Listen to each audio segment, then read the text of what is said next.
You were in Judge Tanya Chutkan's place overseeing this 1-6 trial. What action would you be taking against this particular, very high-profile defendant, if any? When a judge makes an order, the judge expects it to be followed. If the order is not followed, there should be immediate consequences. If not, the judge is not taken seriously. In this case, a magistrate, by the way, who happened to be a woman of color, gave him a directive and an order, and he immediately, in my view, went out and violated it within 24 hours of the order.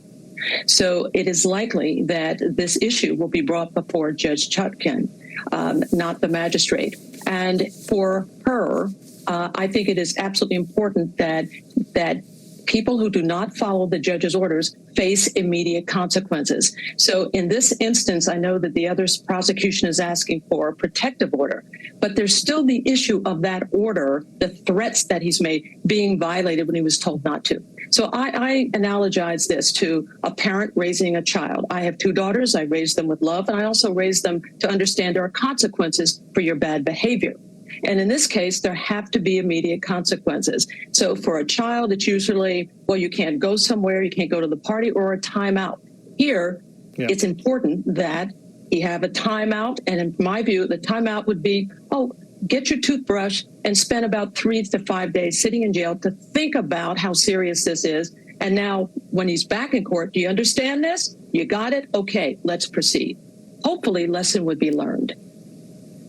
Hopefully. I mean, it's interesting to make an analogy with children because he is the man-child extraordinaire. It also, as an aside, it must be killing him to be coming up against black woman judge, black woman prosecutor again and again. For Trump, it must be killing him. Dean, you have written a piece this weekend calling Judge Chutkan Trump's worst nightmare. Briefly explain why you think that is. I think for many reasons. First, I should say at the outset, she is going to be not only fair, she'll be perfect in how fair she will be. She has a history of defending defendants' rights. She's a former public defender. Her decisions do that. Donald Trump will get an immensely fair trial. The reason she is his worst nightmare is that, first of all, she already rejected the Trump team's efforts to postpone a response to a motion by 3 days, making it very clear this trial balloon, nope, not doing it. Monday, and I guess John Laura wanted time to go on TV 5 times today. He couldn't work on his motion response. Go home, get out of the green rooms, answer the motion. Secondly, the idea that she's been so harsh in sentencing January 6th defendants. She has been like 80% of the time sentencing beyond what prosecutors want, which means if Donald Trump is convicted of 1 of the 4 felonies, and not more than that, he's not going to be in Mar-a-Lago, folks. He's going to be in a prison cell where he belongs, and I hope for the rest of his natural life.